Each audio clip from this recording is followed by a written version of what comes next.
UP ATS को बहुत सारे प्रश्न पूछने के लिए विवश कर रही है। ऐसी स्थिति में सीमा हैदर को लेकर के उसका जो इंडियन लुक है, जो देखने में ही वो इंडियन जैसी दिखाई दे रही है, ये प्रॉपर तरीके से प्लान किया गया है। ख़वातीनो हज़रात, एक मरतबा फिर हाजिर हूँ, सीमा हैदर के हवाले से बात करेंगे, क्योंकि सीमा को हम लोग देखते आ रहे हैं शुरू से। कभी कोई ऐसी बड़ी खबर नहीं आई कि पुलिस ने कार्रवाई की, सीमा से कोई जांच वांच हो रही है, सीमा को पुलिस स्टेशन तलब किया गया हो, या सीमा को किसी इदारे ने, एजेंसियों ने तलब किया हो कि आओ सीमा कुछ हमें हमारे सवालों के जवाब दो। तो ऐसा नहीं हुआ। आज की जो वीडियो है बड़ी ख़ास है। आज उत्तर प्रदेश यूपी एटीएस की टीम ने क्या क्या सीमा से जांच की। अब तक तीसरा साल शुरू हो चुका है, ठीक है, तीसरा साल शुरू हो चुका है। तो अब तक क्या क्या सीमा से पूछा गया, कौन कौन से सवालात, और सीमा अब क्या कर रही है, हिंदुस्तान की जो इदारे हैं वो क्या कर रहे हैं, हिंदुस्तान के सीनियर जर्नलिस्ट हैं उनकी ज़ुबानी सुनिए, ठीक है ना दोस्तों। तो चलें ये पहले वीडियो ऑडियो सुनते हैं, साथ साथ चर्चा भी करेंगे। यूपी एटीएस इसके साथ पूछताछ कर रही है और यूपी एटीएस ने हाल ही में अपने द्वारा कुछ रिपोर्ट के खुलासे किए हैं। हालांकि वो खुद पब्लिकली आकर नहीं कर रहे हैं, सूत्रों के आधार पर जो खबरें निकल कर आ रही हैं कि मुंबई जो यूपी की जो एंटी टेररिस्ट स्क्वाड है उसने अपने द्वारा ऑब्जर्वेशन में क्या क्या पता किया, वो चीजें निकलकर सामने आ रही हैं। आप इन्हें किसी अज्ञात लोकेशन पर बुलाकर पूछताछ के लिए बुलाया गया था और पूछताछ के द्वारा इनसे ये जानकारियां निकाली गई थी, हमने ये बताया था। आप यहाँ पर देख सकते हैं, Seema Haider India was carefully planned, may have got trained from language skill, ऐसा इंटेलिजेंस सोर्सेज का कहना है। इंटेलिजेंस के लोगों का कहना है कि सीमा हैदर की प्रॉपर तरीके से प्लानिंग की गई थी। अब जो प्रश्न बहुत बड़ा सीमा हैदर को लेकर खड़ा हो रहा है वो ये है कि सीमा हैदर बहुत अच्छी हिंदी बोल रही है। इतनी अच्छी हिंदी के लिए जब उससे पूछा गया कि तुम्हें ये हिंदी आती कैसे है, तो उसका जवाब था कि उसने ये हिंदी सचिन से बात करते करते सीखी है। लेकिन पुलिस का शक और गहरा जाता है जब पुलिस ने ये प्रश्न किया कि तुमने ये सारी चीजें सचिन से बात करके सीखी हैं, लेकिन सचिन खुद अच्छी हिंदी बोल नहीं पाता है। जब वो खुद से यूपी, वेस्टर्न यूपी की भाषा बोलता है, तुमने इतनी अच्छी हिंदी को कहां से सीख लिया? ये बड़ा प्रश्न है और इसी कारण से ये बहुत बड़ा सवाल खड़ा हो रहा है कि ये कई इस प्रकार के शब्दों का उपयोग कर रही है जो कि हिंदी में प्रॉपर ट्रेनिंग लिया हुआ व्यक्ति कर सकता है। सचिन से बात करके ये महिला इतनी अच्छी हिंदी नहीं जान सकती।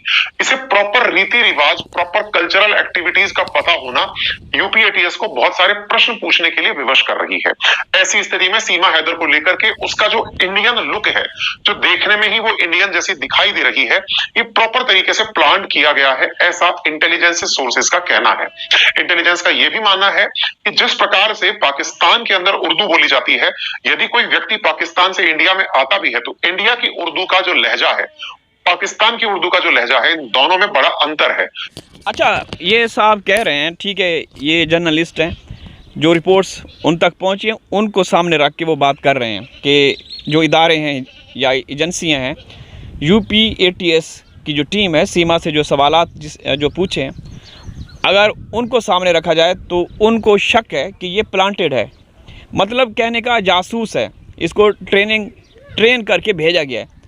तो भाई फिर देखें, मैं तो यही बोलूँगा, मेरे पास तो और कोई वो नहीं है कि जब आप ये कह रहे हैं तो फिर ये आज़ादी से क्यों घूम रही है? अभी तक चार्जशीट क्यों नहीं पेश की गई? जब इतने बड़ी लेवल पे बकौल इस भाई साहब के कि जांच हो रही है, एटीएस की टीमें वो कर रही हैं, तो उसकी अभी तक तो चार्जशीट नहीं पेश की गई।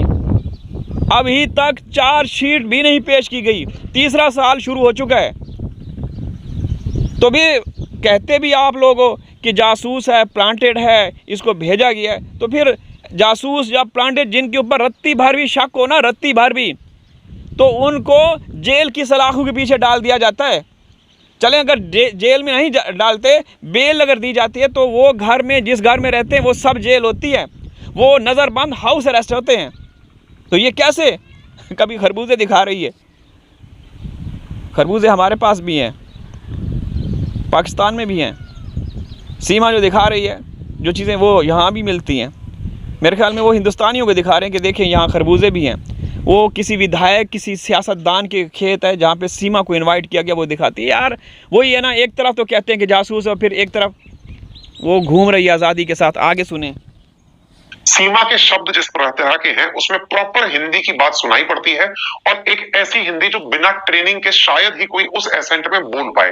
जो जो सचिन जिसके प्यार में ये चलकर आ रही है वो इतनी अच्छी हिंदी नहीं बोल पा रहा है जितनी अच्छी हिंदी ये बोल पा रही है। इसलिए एक बड़ा प्रश्न इन्हें लेकर के खड़ा हो रहा है। अंदर जो बड़े प्रश्न यूपी एटीएस ने अपनी हिरासत में लेने के बाद पूछे वो यही थे कि 17 जुलाई को जो तुम्हें, मतलब 17 जुलाई को जब हिरासत में लिया तो इनसे प्रश्न जो पूछे वो यही थे कि तुमने ऐसा क्या किया कि तुमने भारत के अंदर आने के लिए जो तरीके अपनाए वो किसी के नजर में नहीं आए। वो ये तुमने ऐसा क्या किया, ये बात सीमा से नहीं एपी सिंह से पूछनी चाहिए कि एपी सिंह तूने ऐसा क्या किया कि सीमा 3-4 देशों से घूमती हुई भारत इलीगल तरीके से घुसी और उसको साथ लेकर आने वाला एपी सिंह है।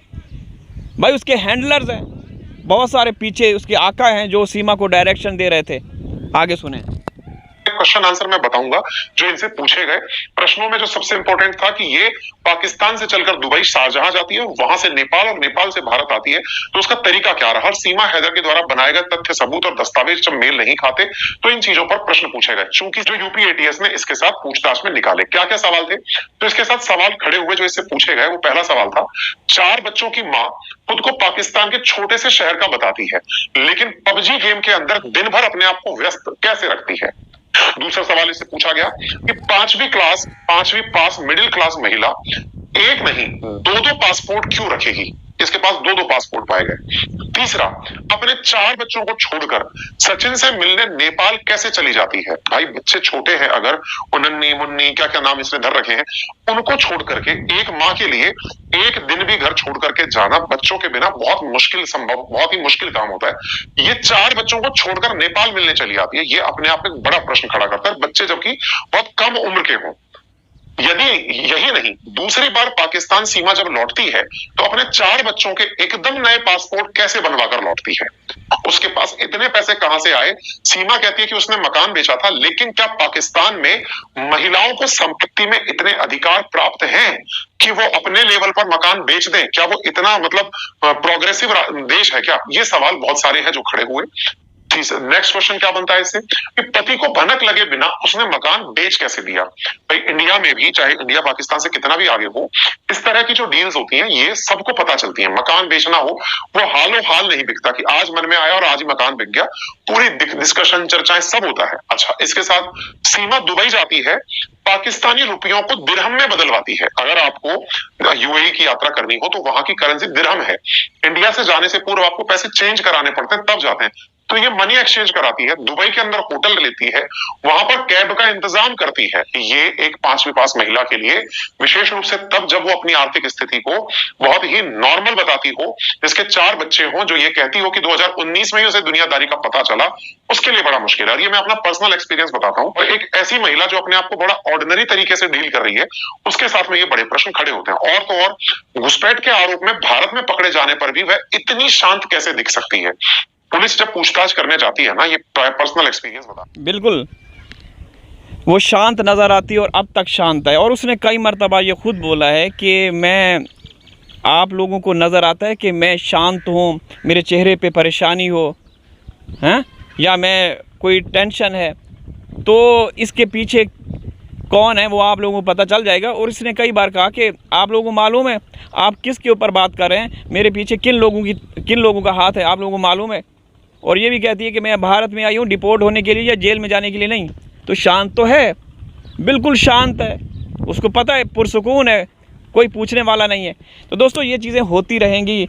इसमें बिल्कुल हम ये कहेंगे कि बड़े बड़े लोगों का, बड़े बड़े सियासतदानों का और हुकूमती जो एहलकार समझ लें या सरकार के कुछ हैं वो करिंदे शामिल हैं जो इसको सपोर्ट करें। इजाज़त चाहता हूँ, हाजिर होंगे किसी और वीडियो में, तब तक अल्लाह हाफ़िज़।